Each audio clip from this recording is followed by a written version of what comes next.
So in this video, we're finishing up the 224 Predator build for cycle carts. Let's get started.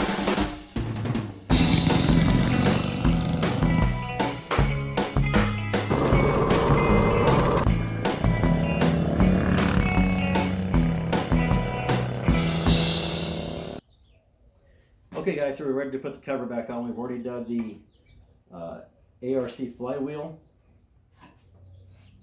Here's the, in case you missed it, here's the part number for that. And it was torqued to 65 foot-pounds. And we took the governor out and we sealed the little port on the top here with a 1/4 bolt. And torqued the bolts all down back here, put the cam in it. So this is ready to have the side cover put back on, carburetor, put the tank back on, and we can fire this thing up. So let's get going.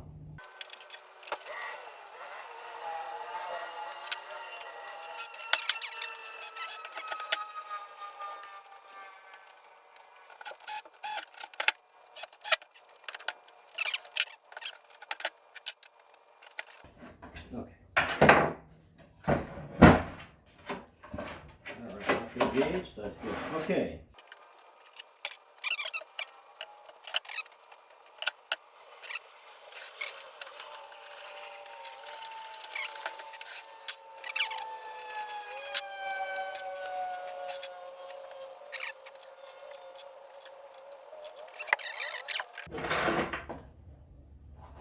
So this is the 625 board Honda carburetor from NR Racing.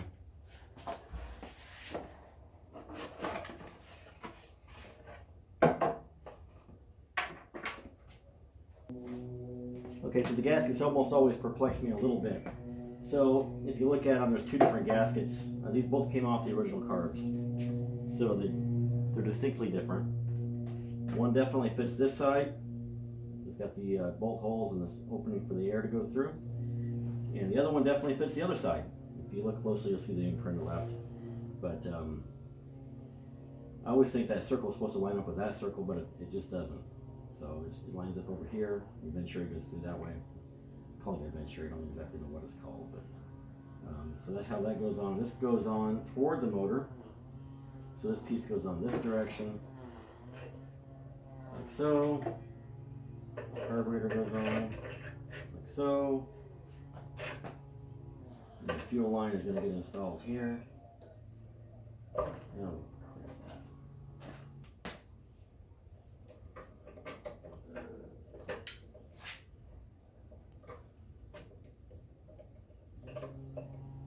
okay, fuel line is on. All right, pretty simple. The gasket goes back on. Okay. Then this little doodad goes on here. So I'm putting the carburetor on now, so I'm going to put the choke on it. Choke mounts on here and sits in there. Okay, there's that. And there's a choke hold down, which goes here. I'm going to put this little screw in the back. And then I know where that goes. The little screw that comes with it. Put a little bit of blue Loctite on that. You can edit all that crap, right? Sure.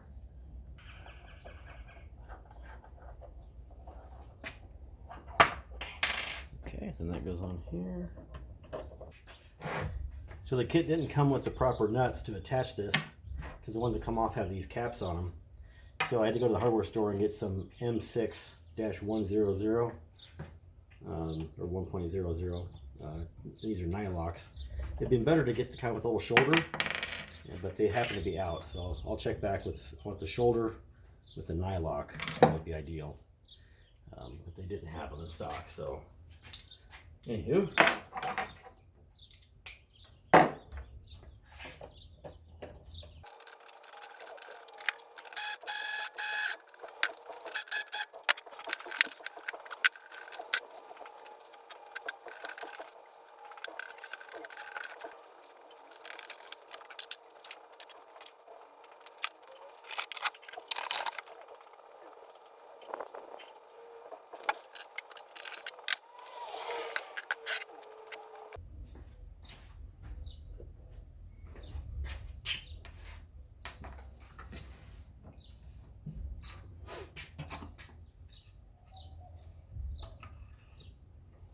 nice is that? That's way better than the stock stuff. This will help handle about a half a quart of this, roughly. You fill it till it starts to almost come out the bottom there.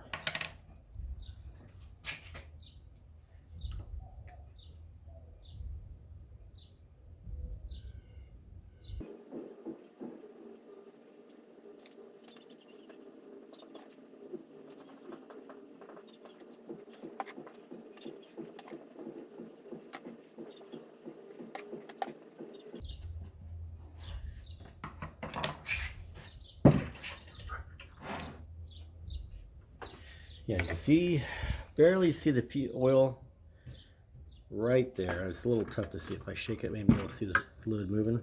You want it to right where it just about comes out the end. So I'm going to put a tiny bit more in there, and then we'll fire this thing up for the first time. I got it. You know, the instructions say to let this run for 20 minutes at 2,000 RPMs with no load, so nothing on here. Put it in the on position. Oil's in it, fuel is on, put the choke on. To do this by hand because there's no throttle set up on here just yet.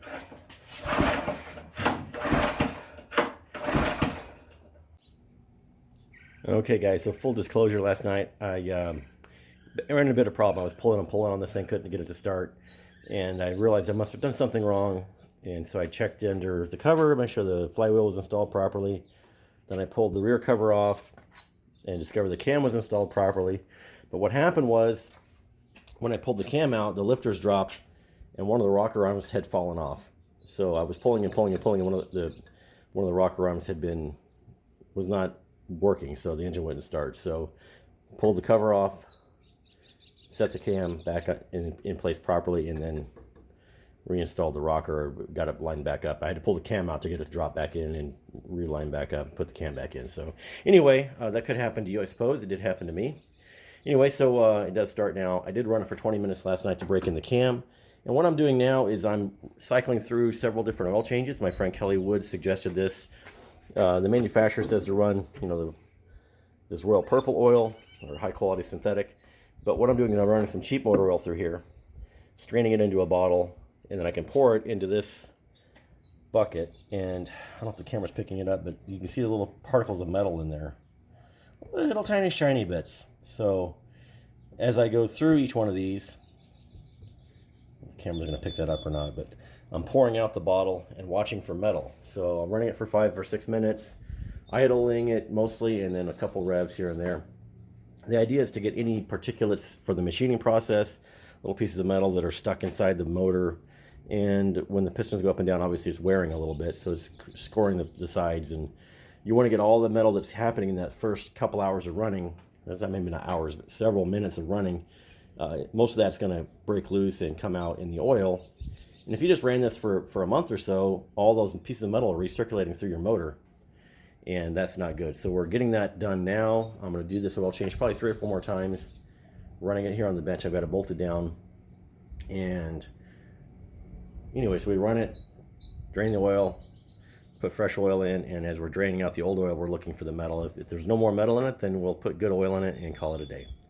So I'll show you how this thing runs. It sounds pretty good, actually. Oh, turn it on. There we go.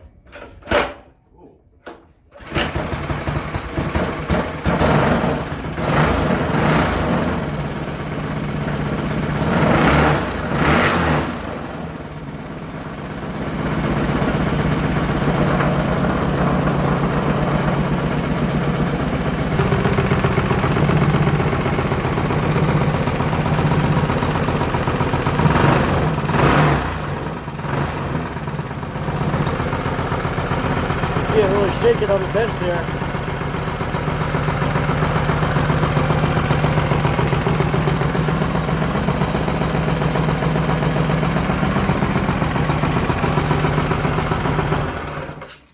So I'm not going to make you listen to 5 minutes of that engine running, but I'm going to run it for 5 minutes and then drain the oil out.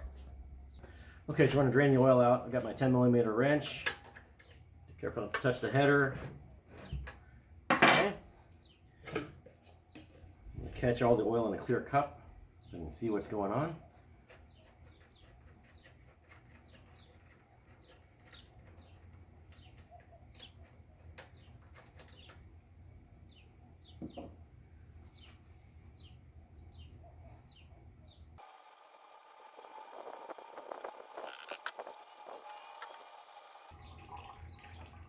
You want to tilt the motor a little bit because there's really not a low spot on these things. It's just flat on the bottom.